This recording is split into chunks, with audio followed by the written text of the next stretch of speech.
Zayat Ibáñez, Mano a Mano, un podcast sobre política y economía argentina. Un nuevo episodio de Mano a Mano con Pablo Ibáñez, Alfredo Zayat, Pablo Ibáñez, Alfredo Zayat. ¿Cómo anda? Bien, ¿usted? ¿Cómo anda? ¿Qué semanita que tuvimos?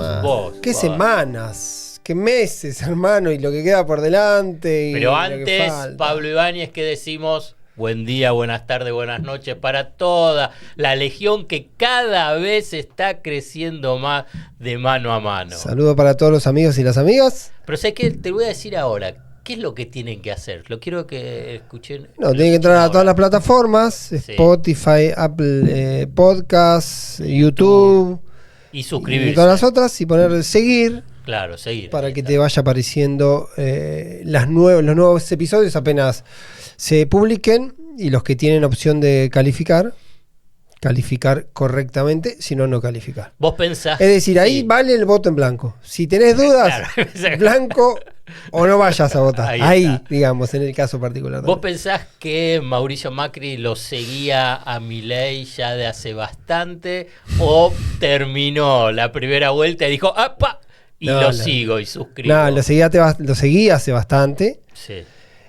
La novedad, que yo creo que es lo que se está produciendo o se produjo en los últimos 5 o 6 días, fue un cambio en las relaciones entre ellos, donde evidentemente Mauricio Macri, que es una persona que está muy acostumbrado a ser jefe, no está acostumbrado a ser un actor de segundo orden en cualquier dispositivo del que él intervenga, y cuando es un actor que queda relegado, aplica habitualmente su capacidad de daño, como ocurrió en el tramo final o en la paso de Juntos por el Cambio. Pero dañó a Horacio Rodríguez Larreta para que pierda. Y dañó también a Patricia Bullrich. Le importaba. Quiero decir, incluso en ese caso voy allá, hago una apreciación casi inocente, de más allá de si Macri intencional o no quería dañar a Patricia Bullrich. Yo creo que en un momento advirtió que Patricia Bullrich estaba fuera de carrera, dimensionó lo que era Patricia Bullrich, que es un elemento, una línea nada más. A ver. Todos te lo decían, todo el mundo pro y el mundo Macri decía, Mauricio sabe lo que es Patricia era una herramienta de él para destruir a Horacio, que era su enemigo futuro interno, pero siempre supo que Patricia era lo que era. No podía tener demasiada expectativa. Te hago una pregunta, pero simplemente cortito, pero para poder tratar de entender este recorrido. Porque vos ahí mencionaste decir, Horacio Rodríguez Larreta era su enemigo y lo que quería destruir. ¿Pero por qué? Si, a ver, pregunto, los 8 años en el gobierno de la Ciudad de Buenos Aires, quien manejó el gobierno, quien impulsó, la gestión fue Horacio Rodríguez Larreta. Los 4 años que fue gobierno Mauricio Macri, Rodríguez Larreta no se enfrentó para nada, digamos, siempre estuvo allanado a Macri. Estos 4 años trató de construir una continuidad del PRO. ¿Por qué vos, digamos, podés identificar, digamos, esa lógica de querer destruirlo? Primero porque hay un proceso vinculado a las personalidades, y cuando alguien es jefe nunca quiere dejar de ser jefe, y Larreta, en los modos Larreta, quizá más imperceptiblemente que lo que hizo públicamente, que los desafíos públicos sobre Macri fueron relativamente pocos, escasos. Nada. Bueno, puede haber hecho la decisión que tomó en la Ciudad de Buenos Aires cuando decidió lo de Lustó, y cierta actitud que él venía tomando sobre las alianzas y los vínculos y las relaciones, pero claramente parecía que era una figura que en la hipótesis de llegar a ser presidente iba a producir un fenómeno de recambio. Y yo creo que conceptualmente el mundo que piensa Milei es más parecido al que piensa Macri que el mundo el que pensaba Larreta respecto a Macri. Había casi una cuestión de personalidad, de forma de convivencia y de jefaturas,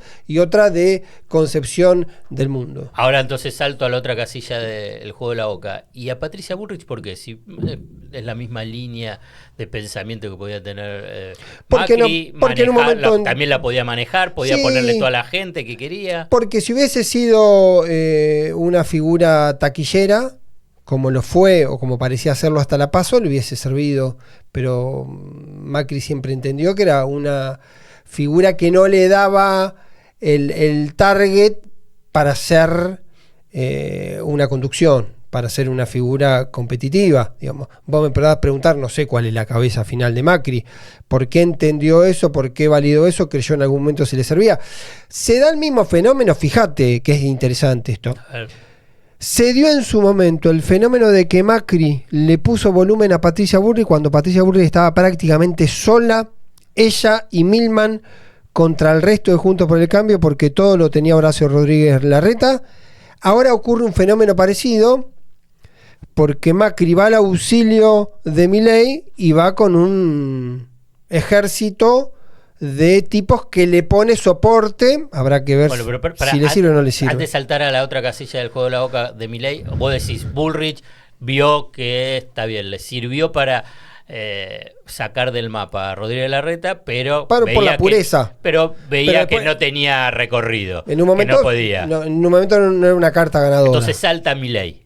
Sí, hecho consumado, salta Milei, la relación preexistente con Milei está demostrada, no la ocultan, algunos dicen que fue de una profundidad mayor, que se vieron más veces, que han tenido más conversaciones de las que se sabe que han tenido. Ahora digo, me detengo en este detalle, que así como en un momento Patricia aparecía como una contracara a Larreta, pero muy sola, y es Macri el que le empieza a mandar gente desde Lombardi hasta De Andrés, le empieza a poner sistema, Pinedo, le empieza a poner sistema y le empieza a poner volumen.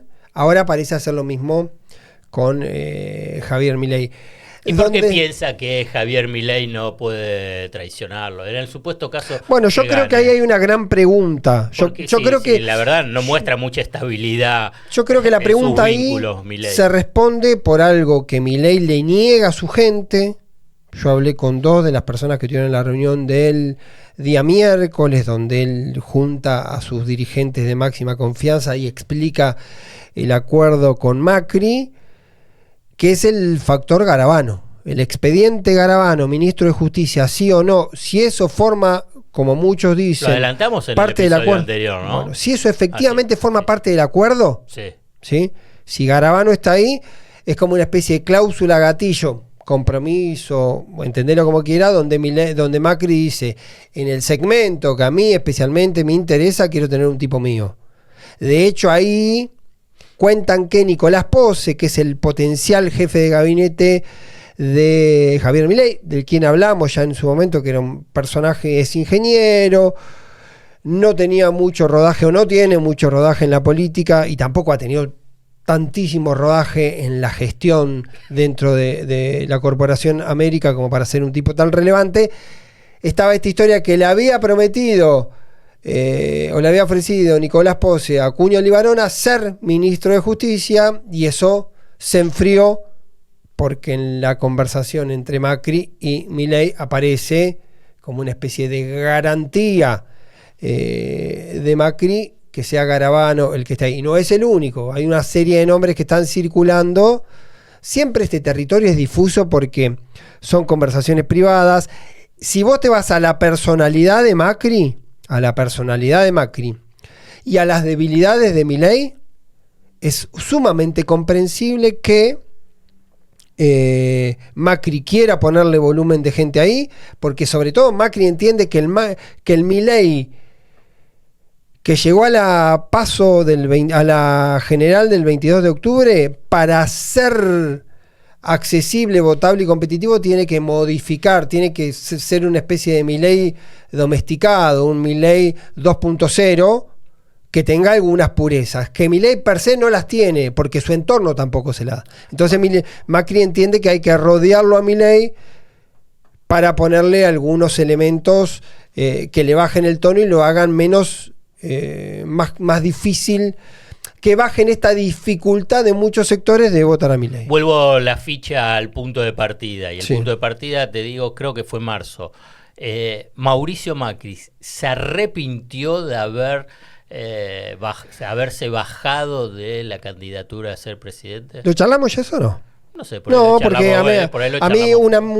un dirigente que habla mucho con él me dice que Macri, antes de la general, en una conversación de sobremesa, medio que revisaba ese proceso con la tesis de que Finalmente Horacio terminó siendo electoralmente un blef. Sí. Bullrich terminó siendo electoralmente un blef, pero en los dos componentes, por lo menos en el segundo componente, la influencia fue de que no fue un blef electoral, fue Javier Milei. Entonces, no solo las ofertas del PRO fueron malas, sino que apareció una opción que se nutrió de que las ofertas del PRO fueran malas, es decir, Milei. Entonces, lo que advertía, según lo que a mí me cuentan, Javier Macri, que Macri decía: yo hubiese sido mejor candidato que Horacio, mejor candidato que Patricia, además conmigo en la cancha, Milei no hubiese sido el personaje con relevancia que hubiese tenido. O sea que el balotaje hubiese sido Macri, por ejemplo, ¿qué es lo que termina siendo? Ahora, de alguna manera es... Muy bueno. Si te pones a mirar eso en detalle... Desafía entonces Macri... es las encuestas, digamos, de todos tus amigos, del elenco... Igual es la discusión. Del elenco de los amigos de Pablo Ibáñez, que dicen que el nivel de rechazo a Mauricio Macri y a su gobierno está en niveles históricamente elevadísimos y que por eso no se presentó y por consiguiente todos dicen, no, vos no te podés presentar. Él desafía esa interpretación. Y la desafía por lo que advertíamos antes, porque él ve que este Milei también es un Milei con limitaciones. La semana pasada, el jueves, me encuentro con gente de Bullrich que me dice el primer registro que tenían del resultado post-elecciones y era que había un 48% de los votantes de Bullrich que iban automáticamente Milei, un 20% que iba Massa y un 30% que quedaba ahí en zona gris, blanco, indeciso. Y que parte de ese 30% estaba esperando que sea más enfática la voz de Macri o de Bullrich para decir, es por acá. Para decir la opción es Javier Milei. De hecho, el viernes sale Macri con la frase esa, el cambio es Milei. ¿Sí? Ya Milei se había apropiado de la palabra cambio en los primeros spot post elección general, con la idea de que el cambio y la casta, toda esa historia. Cambio o continuidad fue el concepto. Como mencionaste la palabra cambio, me dejas un pie de página, pero necesito respuesta tuya. Porque escuché también, haciendo zapping y estas casualidades del destino, el reportaje o la presencia de Jaime Durán Barba en el programa de María... ¿cómo es? Laura Santillán, en La Nación Más al mediodía. Por eso pongo el contexto que fue de casualidad. Lo mató Durán Barba a Macri. Incluso me hiciste acordar por el tema de la palabra cambio. Dice, cambio es un concepto vacío, no es nada. Bueno, lo inventó Macri, cuando Macri dice... digamos, no sirve para nada, digamos. ¿Qué pasó ahí? Digamos, lo que a mí me generó curiosidad es, pero estaba muy cercano al macrismo. Era muy cercano, después lo mató. Porque también Macri tiene esa cosa, fíjate vos que Macri tiene eso de responsabilizar a los claro, de su fracaso. Lo mismo le pasó con el Mundo Monzó y Frigerio y todo eso, digamos, los que le decía, yo le cedí la negociación política y me traicionaron o arreglaron con el peronismo. Siempre hay una forma de eso. Con Durán Barba me parece que hay otras cuestiones un poco menos... le debe plata. No sé si le dé plata, pero relaciones de ese tipo. Pero me hiciste acordar una cosa. Pero pará, cerrame ahí. Por eso vos decís. No. Le asigna algún tipo de responsabilidad y se separó, digamos, Durán Barba. No, se separó hace mucho tiempo. Ajá, También Durán Barba, recordemos que era un personaje que tenía anclaje ahí a través de Marcos Peña también. Ajá. Y esa relación Marcos Peña con Macri, no sé. ¿Pero a qué te deriva? No, que es interesante lo de Durán Barba, porque Durán Barba tiene una serie de discípulos del mundo de la consultoría y de los campañólogos. Entre ellos está Derek Hampton, que hemos hablado en algún momento del campañólogo, el estratega de Patricia Bullrich. Derek, que el otro día alguien me decía, me gustaba porque se llama Darío Carlos, pero tiene esa cosa... Tipo jugador de fútbol brasileño que se pone una... Bueno, no importa, es un detalle al pasar. Pero Derek... ¿Es argentino? Sí, es salteño. Déjame lo que lo aplauda. Pará, Derek tiene mucha relación porque se formaron. No, Derek tiene mucha relación porque se formaron ahí, en el mundo Durán Barba, con Rodrigo Lugones, que es otro consultor muy formado en el mundo Durán Barba, que ahora está en Madrid, y que es el que viene colaborando con Milei, a través de Santiago Caputo, que también es otro consultor, campañólogo que viene del mundo Durán Barba.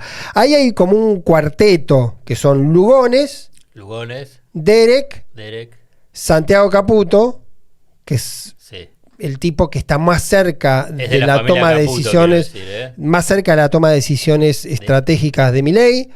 Es importante esta triada porque esa triada dicen que intervino en el proceso del mensaje que da Milei el día de la elección, la noche de la elección, con ese discurso casi muy tomado por el mundo pro. Pero hay un cuarto personaje que se llama Guille Garat. ¿Quién? Guille Garat. Y Guille Garat tuvo este año, digo, para ver cómo el mundo de la consultoría es un mundo fascinante, por eso a mí me gusta. Guille Garat fue... Pero estoy así, mordiendo la lengua para no hacer ningún tipo de comentario. ¿Sabes con quién colaboró? ¿Sabes con quién colaboró Guille Garat? Que es del cuarteto ese Rodrigo Lugones, Derek, Santiago Caputo y Guille Garat, que son ¿Con quién, Guille? Con Guado de Pedro. Cuando Guado de Pedro empieza a armar su campaña preelectoral, un consultor que convocan y que se sienta con él y que empieza a trabajar con él es Garat. Digo que al final todos son Durán Barbitas un poco. Uh-huh. En la nueva camada de consultores políticos argentinos. Un dato al margen. Bueno, entonces ahora seguimos con el tema del juego de la... Para una evaluación. ¿Macri aporta al caudal de Milei, sí o no? Ese es el gran interrogante, porque te sigo. Muchos de los que seguían a Milei, la gran bandera de Milei era casta anticasta. Claro. El discurso de Milei era el discurso disruptivo y de ruptura. Acá, digamos, Milei es otro Milei por ahora. Veremos cómo sigue evolucionando en esta semana, pero se presenta otra cosa. Entonces, el núcleo duro, ese 30% que decía contra el sistema, todos nos sirvieron, que incluía y que incluye, mejor dicho, a Macri, diciendo han fracasado. Digamos, en esa evaluación, ¿cómo entra? Mira, la gente de Milei entiende que hay un conflicto con sus propios votantes, pero advierten que si Milei tiene la centralidad que tiene que tener, va a convencer, va a ser persuasivo sobre sus propios votantes, ¿sí? Lo cual no me resulta... No, sí, está bien, está abierto. Puede ser que sí, puede ser que no. No me resulta insólito. Para mí hay un tramo más complejo, y ahí sí es una cuestión matemática y política, sobre el universo de votantes de Juntos por el Cambio. Primero porque ayer me llamó un consultor que labura en la mesa de Mac de Patricia, y me dice que ya habían 3 de cada 4 votantes de Juntos por el Cambio ya habían migrado a Milei. Es un número alto. Mientras el jueves me habían pasado en la misma mesa que era el 50%. Tranquilamente puede haber ocurrido porque... Bueno, 3 de 4 ganan casi las elecciones. Está bien, lo que quiero decir que en ese periodo, tomémoslo como que fuese lineal, en ese periodo se cristalizó lo que a mí el jueves me decían que faltaba, que era Macri diciendo la opción es Milei. Digo, para detenerme en ese detalle. Después la cuestión es cómo van a ser los protagonismos, cuáles van a ser los roles, porque yo lo que advierto al final es que cuando vos vayas a votar, si vos sos libertario, la boleta que votás es de Milei. Ahora, cuando vos vas a votar, si sos bullrichista, si sos un radical de centro derecha, no tenés una opción de Juntos para votar. ¿Sí? En definitiva hay un proceso ahí que vos de última estás votando lo tuyo.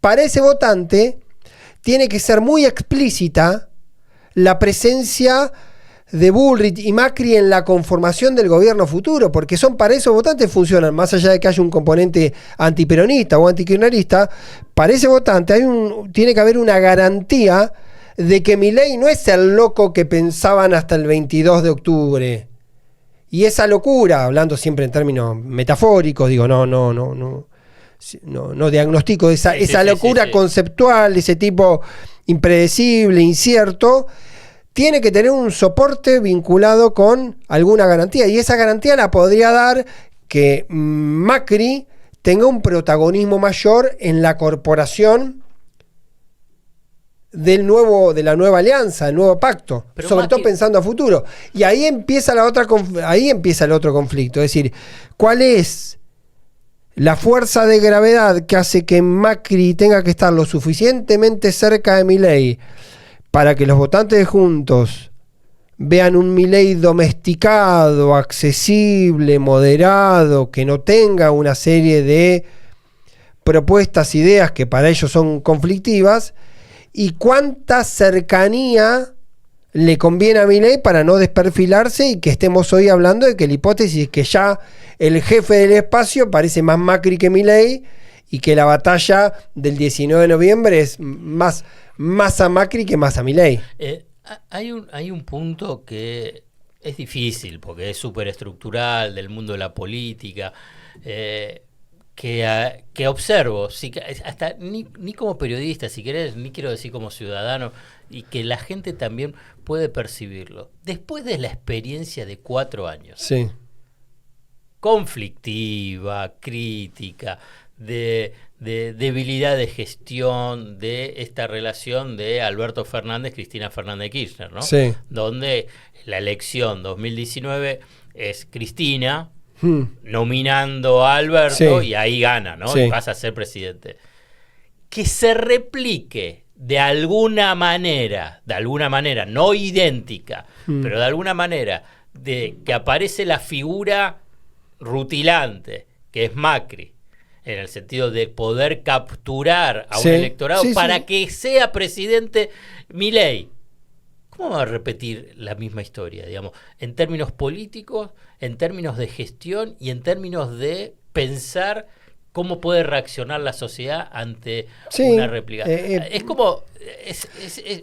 que me resulta difícil cómo poder transmitir semejante... La semana pasada, después sobre todo de la experiencia de la entrevista de Milei en América 24, ¿sí?, muy viralizada por algunas respuestas, por algunos comportamientos de Milei, había una decisión en la mesa chica de La Libertad Avanza de que Milei baje la intensidad de la aparición, pero coincidía con que Macri iba a ser un raíz de entrevistas.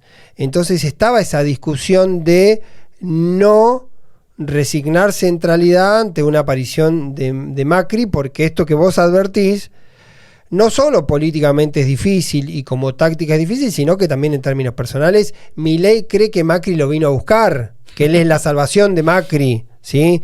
Milei dice: yo quiero los votos de Macri, no lo quiero a Macri. Y es razonable desde la lógica de la construcción política. Si vos expresás, si no al 23, al 18, al 15% del universo electoral, tráeme tus votos, garantizame tus votos, si hay una forma de que eso exista, pero después no quiero que vos seas un socio o funciones como un par. Esa dificultad está manifiesta. Insisto, voy al origen. Macri no está acostumbrado a ser un actor de retorno, un actor de reparto. Y Macri además es una figura que considera que él puede ser determinante en el resultado electoral. Y si al resultado electoral le diese bien, él se va a sentir que es el ganador, dueño por parte de cosas. Por lo tanto, no es un dato menor cómo se atraviesa este proceso de acá al 19. Al final, Milei, que quería bajar un poco un tono, un poco por esa experiencia de la entrevista, tuvo que mantener centralidad, esperando además que la aparición del último domingo de Macri sea la última. Que estuvo con José del Río en La Nación Más y con Jorge Lanata en Canal 13. Y que después de eso Macri, de alguna manera, quede presente, aportando estructura, aportando recursos, aportando espacio político para la fiscalización, relaciones con sectores del poder con los que Milei no tiene relación, o tiene muy mala relación, o no tenía directamente intermediario, pero que salga como personaje público. En definitiva también, el 19 va a ser Massa o Milei, y el 12 en el balotaje ahí arriba va a estar Javier Milei en el debate. Por lo tanto, digamos, el debate, la discusión final va a ser sobre esa. Lo que está tratando de Macri es de sacarle rugosidades al personaje Milei para que un universo de votantes del PRO, que es esencialmente conservador, aunque también es esencialmente peronista, es antiperonista y conservador,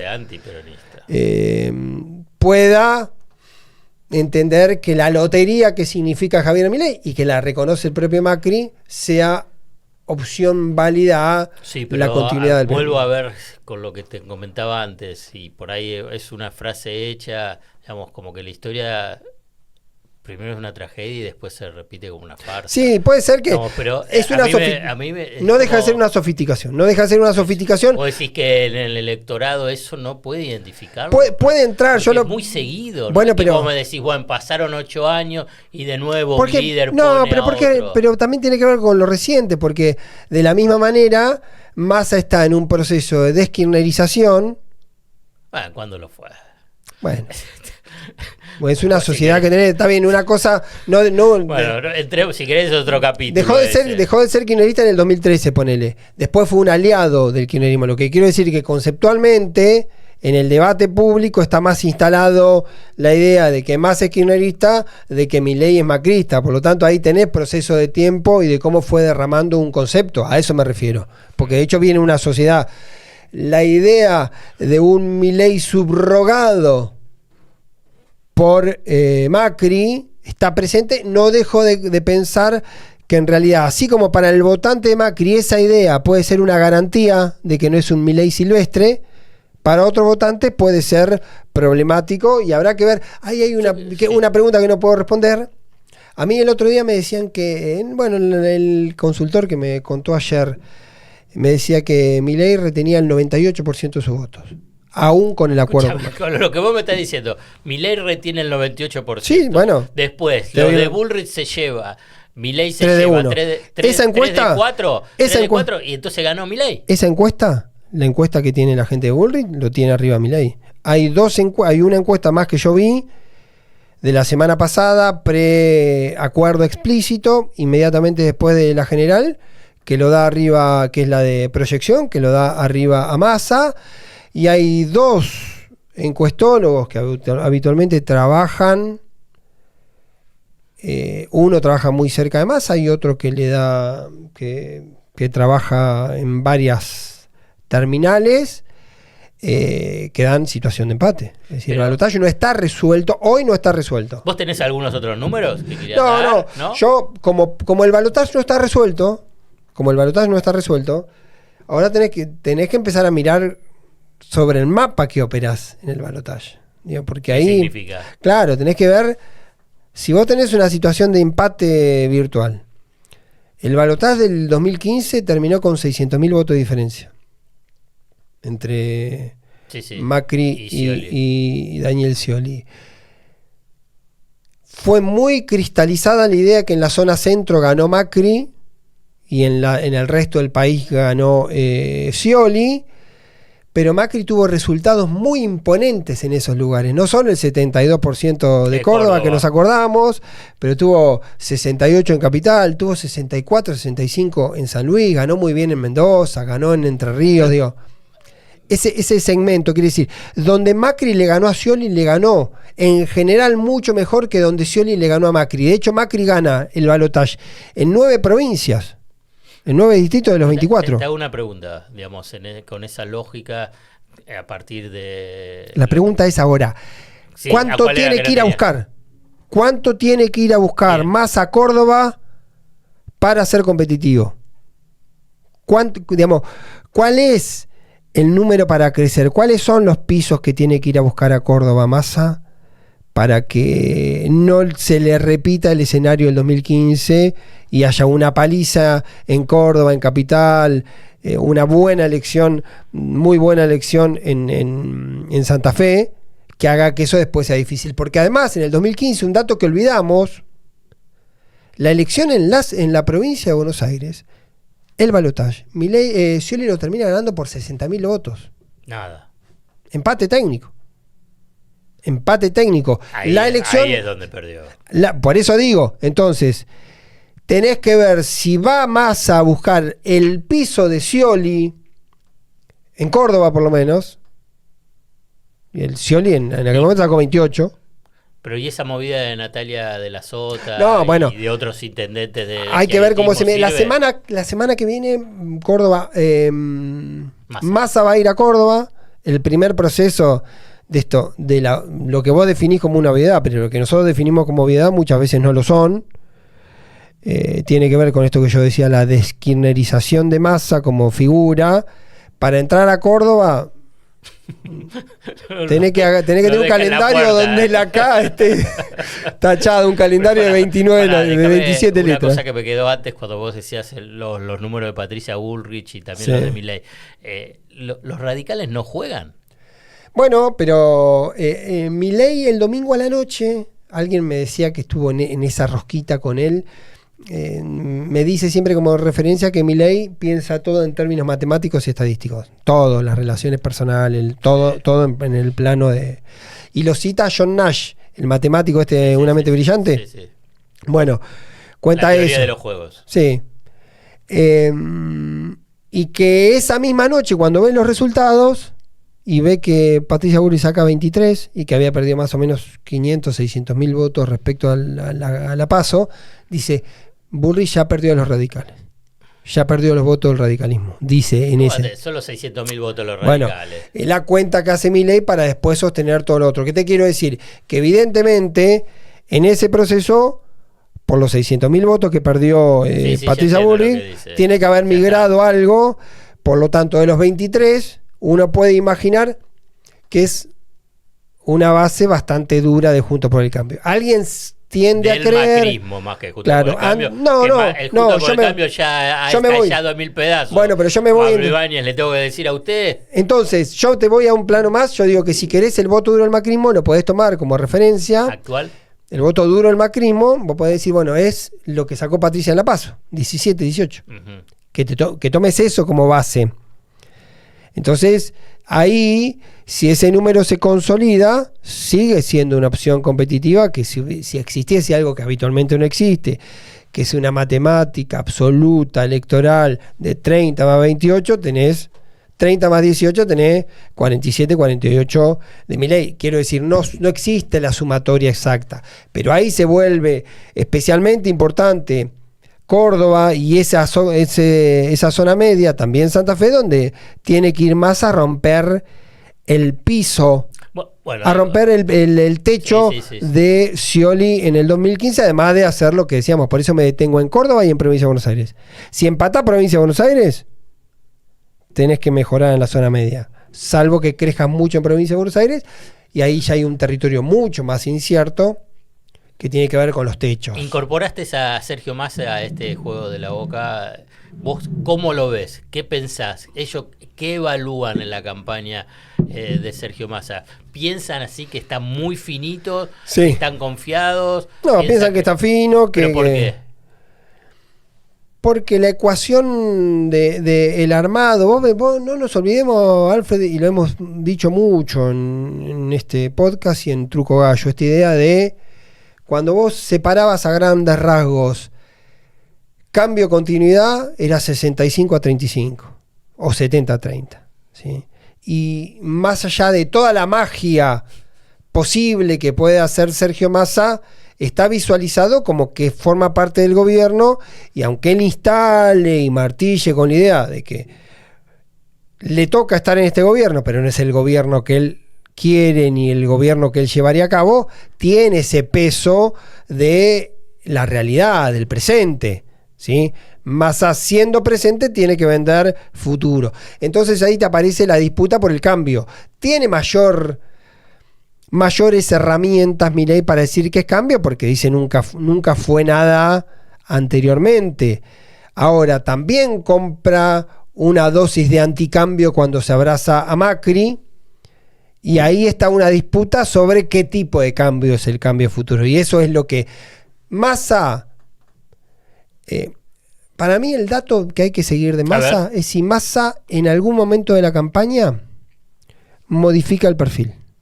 ¿Qué significaría modificar el perfil? Claro, Massa viene en una línea muy inercial, como dice el amigo Jaworowski, inercial la campaña, parece que no hubiese ganado, siguió hablando el mismo tono, unidad nacional, moderación, convocar, abrir, realidad, mete seguridad en el medio, una serie de elementos que tienen que ver con eso, ese tono, ese perfil.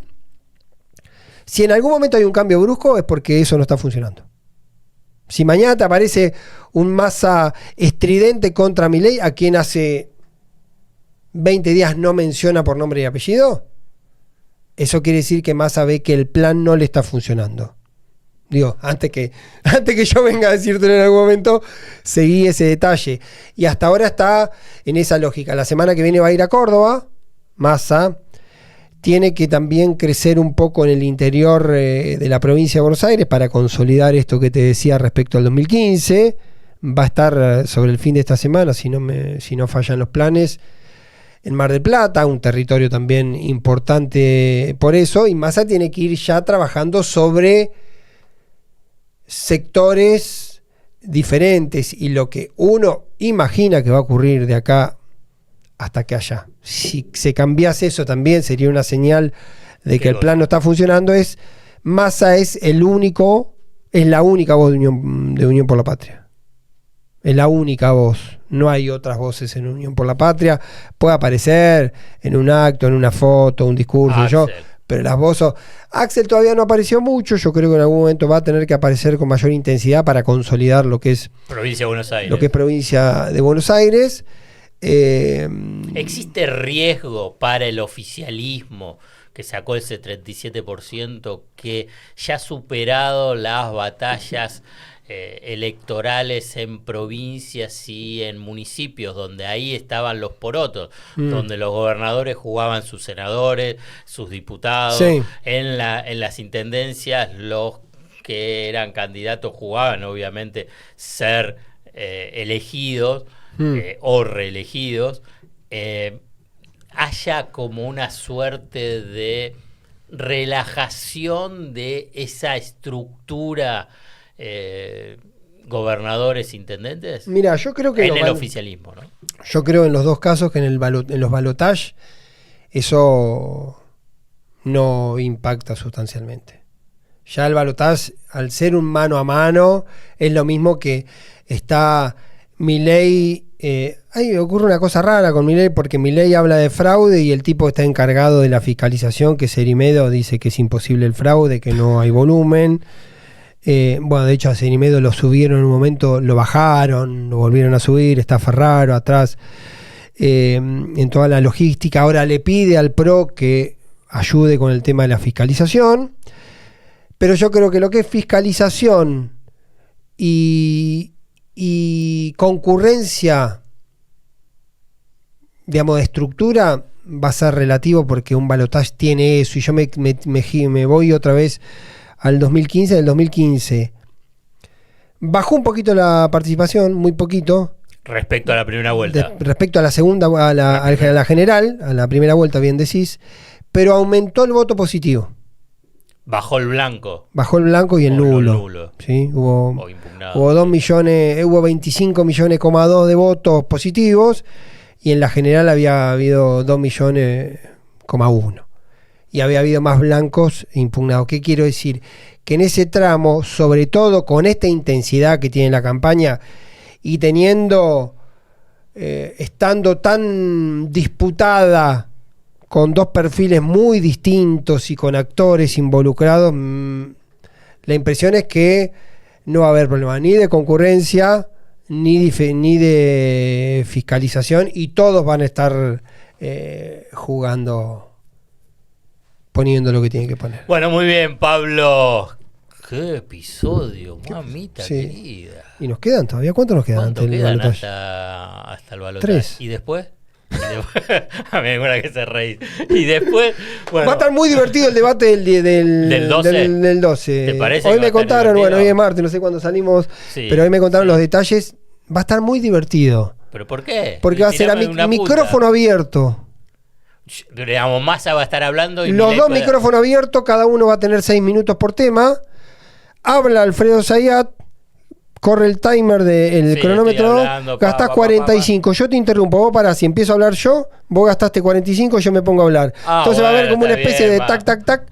Bueno, más dinámico. No va a ser necesario que yo toque un botón rojo para decir quiero... No. Es así. Va a haber 6 temas y la novedad, en cuanto a la temática, me parece que es interesante. Una es que se incorpora relaciones exteriores, que es un dato que no estuvo y está bien. Y el otro es que educación va a incorporar también salud. Y ahí me parece que va a machear Massa con la cuestión de los vouchers. Habrá que ver si en esa oportunidad tenemos un... Yo lo digo descriptivamente, no maliciosamente. Un Milei domesticado que dice ni voucher esto, ni voucher aquello, ni subsidio esto, ni subsidio esto, que puede ser, digamos, un perfil posible, porque en definitiva, si te guías por el decálogo que leyó Patricia Bullrich, todo eso que fue Milei debería dejar de ser. Claro, sí. Bueno, Pablo Ibáñez, terminamos un nuevo episodio de Mano a Mano. ¿Nos vemos? Nos vemos. Dale. Zayat Ibáñez, Mano a Mano, un podcast sobre política y economía argentina.